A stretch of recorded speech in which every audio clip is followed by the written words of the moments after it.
We'll go to you first, Sarah Jane. You've got little ones. Yes, and my oldest daughter's just started year 1, and I'll share with you what their school do. And they're really fortunate to go to an amazing school, and we just relocated, so I was fully expecting loads of homework, and they were like, we just want you to read with her every night, that's it. And I actually thought, what a brilliant idea. Less pressure. I mean, reading's the foundation of everything. You can bond whilst you're reading, and yeah, I just thought it just kind of gives space. So I wouldn't say I'm anti-homework, but and I know that Kim Kardashian's an easy target, but I do think that she makes a good point. And I think that parents, we're kind of feeling like we're sort of time poor more than ever. Yes. And there's this pressure. Everyone's in the WhatsApp groups. When's PE? When's this? When's that? Oh no, I forgot. And it's like you're constantly feeling guilty, like you're not doing enough. So obviously homework can add to that.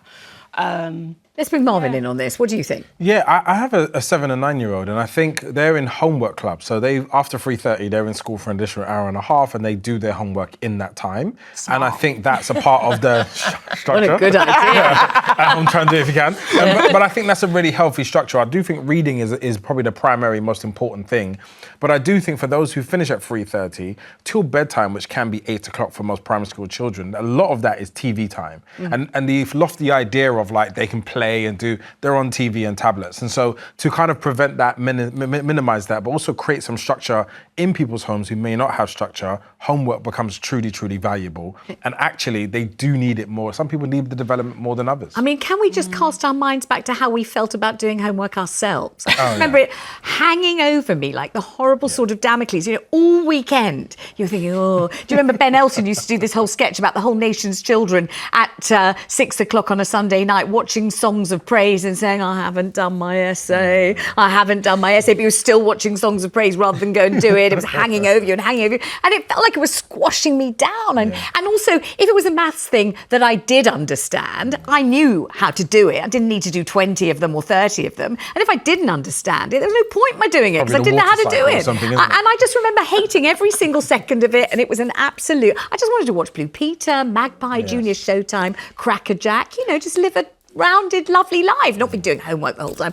How about you? So I am a bit freakish, I guess, on this panel because I actually weirdly liked homework.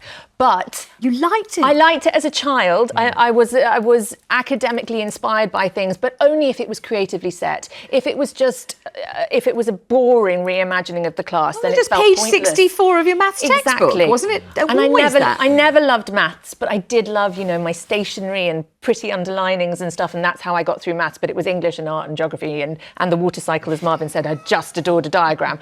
But as a parent, I have a 10 and a 13-year-old. He's just turned.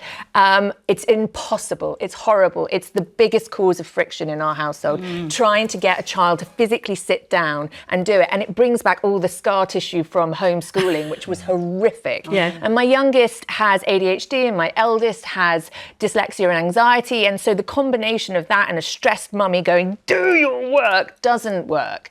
But I do think self-study is so important all through life. And if you go to university having not done homework at school with self-study, it's brutal. And the change from primary school to secondary school is extraordinary because suddenly it's not just maths and English once a week, it's every subject every day. But if you're inclined to go to university, one would hope that you're sort of like wanting to study at home and self-study is not going to be so alien. I think there's a lot of pressure on parents, isn't there? And that's, like you say, there's the friction. And then, so at the school that they've just moved from, sometimes I would just say to the teacher, look, this hasn't been done. I didn't understand what they were doing here, so can you just, proactively just be like, look, this hasn't been done, or this has, or whatever. So I think, Can I just say one thing that I just can't even bear to say, because just thinking of it honestly brings me out in hives. But when your child gets set a project, God, and you're like, oh no, Dutch I like cheese. it. Please, not Dutch I like cheese. Clocks, not clocks. Oh God! And then you have to get all the flipping pictures to stick in, and then you're just like, the whole summer you're looking for a sundial to take a photograph of and get the photograph printed out. It's just, and you think, teachers, do they bother reading them? They might be laughing. They put very good or nice work and it's ruined your entire summer. Those projects, I hate them. Let's go to Catherine. I'm just saying I can't be a bit more passionate about this, isn't it? Catherine in Northampton. Hi, Catherine, how about you? I think that they shouldn't get homework. Right. They do enough when they're at school.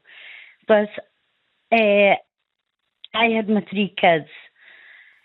My husband was in the army. Right. So he was away a lot. So I had to do this homework every night with them. And I don't think it's fair. The teachers are getting paid for working with the kids. Do you know what I mean? Why should we have to do it? And tell me, I mean, could they do it if you just left them on their own? If you'd said, look, I'm your mother, I'm not your teacher, I'm not getting paid to do this, so, go in and do your best. And if it's no good, the teacher will sort you out tomorrow. You could have done that, couldn't you? How would your kids have coped? No, I wouldn't have done that, though. You wouldn't have done that? No, I wouldn't have done that, no. No.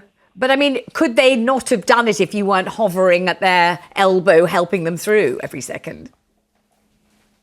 Yes, could. They did, like when I was at arithmetic and things like that. Yeah. And I just watched over.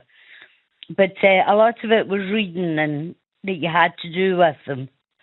Yes, and you felt thoroughly fed up about it seems, Catherine. Thank you very much Yes, indeed. I did. Yeah, thank you for ringing. I mean, it is obviously a highly emotive and difficult subject, and it does mean that there's extra pressure, as you quite rightly say, on parents already under colossal pressure as it is. I just don't know whether it really consolidates what they've learned or whether it really doesn't. But that's why I think it should be changeable. I think it should be adapted to the lesson that you're in and the learning that's going on, because if there's something you haven't been able to cover and that you think would inspire learning, I mean, that's what it should all be about. Yeah, it shouldn't be about drudgery, it should be about inspiration. But also on the topic of your projects, freaking you out as a parent, Yes. what about when you get the class teddy home and you've got to take them on adventures? That's homework. I'm sorry, what about the class gerbil? That's a whole other conversation. Gerbil, this is our dog. This is our dog. Oh no! I mean, that one that looks exactly the same.